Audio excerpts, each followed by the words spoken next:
with all the talk that has been going around at this moment, which says that there perhaps can be a ceasefire, there would be a direct talk between Russia and Ukraine, which President Trump has also been sort of trying to announce to the world, does that bring any relief to the Estonian government? President Trump announced that he sees Europe as a partner in pushing Russia to have just and lasting peace. Do you see the security of Estonia vis-a-vis Russia as your biggest challenge right now?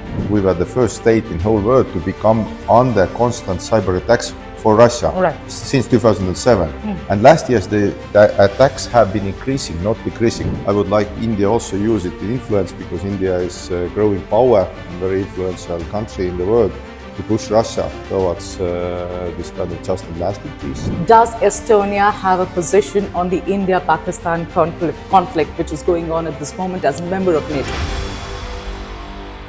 Estonia is a dynamic, even though a little country in the part of Baltic, which has made its name in the entire world, especially in the space of cybersecurity. And its e-governance model has impressed one and all. So I'm glad to have with me the Prime Minister of Estonia, Mr. Mikkel. Thank you so much for your time and welcome on the ABP network. Thank you. Before I start asking you questions, let me first compliment you. The very fact that you have the cleanest air in the entire of the world. Your predecessors and you have done a fabulous job in preserving the nature, having the cleanest air, the cleanest water, and perhaps an immaculately clean country. So please accept my compliments on that, sir. Thank you. Thank you. So, for obvious reasons, my first question to you is about Ukraine and Russia. And I want to ask you, sir, with all the talk that has been going around at this moment, which says that there perhaps can be a ceasefire, there would be a direct talk between Russia and Ukraine, which President Trump has also been sort of trying to announce to the world, does that bring any relief to the Estonian government? I would say that the Estonian people, as the people in the Baltics and Nordics and whole Europe, probably is waiting to have a just and lasting peace.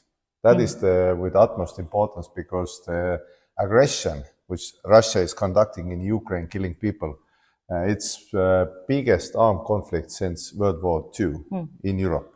So for everybody in Europe, that would mean that if there would be a just and lasting peace, and Russia also has to pay for the damages done, and they would change their goals, that probably would be very helpful to Europe, NATO, and everybody in the civilized world. Okay, but do you, in the context of the fact that you have a very unpredictable President Trump, who is the founding member of NATO, you are a member of NATO, you are a border state with Russia, you have your air bases that you've given to the NATO countries to utilize here, and then you have President Trump, who seems to be siding with President Putin a little more with Russia than he does with President Zelensky, and we've seen how flip-flop he's done with President Zelensky. Do you really find yourself, for the lack of any other proverb, between the devil and the deep sea, caught right now in a helpless situation, Prime Minister? I would say that NATO is strongest military alliance in whole world. And messages from President Trump have been saying that he honors NATO, he honors Article 5, and also it adds that he wants European countries to spend more on defense. So for us, it's quite understandable, because, to be honest, last year we were in the NATO in top 3. Poland was the first, Estonia was the second, and the United States was the third person. So I would say that for us, the message that Europe should spend more on defense, also build defense capabilities, defense industry, which Estonia is building also, cyber security, everything, that is very understandable. So for us right now, I would say that the States is also pushing Russia towards just and lasting peace, which is a good thing. I know that politics can always be turbulent and there can be many messages, but a couple of weeks ago we were in Oslo and talking with Joint Expeditionary Forces leaders to President Trump, and afterwards President Trump announced that he sees Europe as a partner in pushing Russia to have just and lasting peace. And also he wants to have Europe more expenditure on defense. So that's quite an understandable message. That brings me to my next question. We've been reliably told and we've learned that you are now planning to increase your defense budget to about, defense allocation to about 5% of your budget. So my question, Prime Minister, sir, is that do you see the security of Estonia vis-a-vis Russia as your biggest challenge right now? I would say the question is quite adequate because that is probably the biggest worry in Estonia and in Europe also, that Russia is an acute threat to everybody in civilized world. Because to be honest, right now, if let's say, for example, the war would end right now, Russia has more men under the arms than they had before the aggression in Ukraine. So one would ask that, what will those men do? Okay. Will they go to next Wagner's group? Will they work in Asia, Africa, where?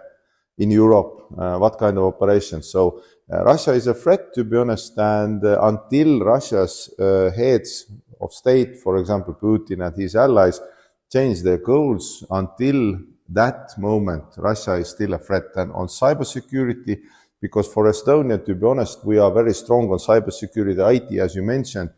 But for us, we were the first state in whole world to become under constant cyber attacks for Russia since 2007. And last year, the attacks have been increasing, not decreasing. We can handle them well. We have very sophisticated cybersecurity systems and companies.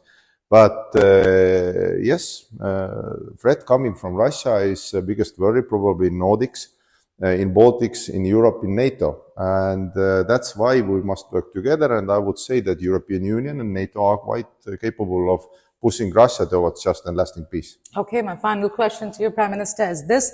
Where do you see the relationship between Estonia and India in the future? Any major deals, any major collaborations on the table? I see that we must work together.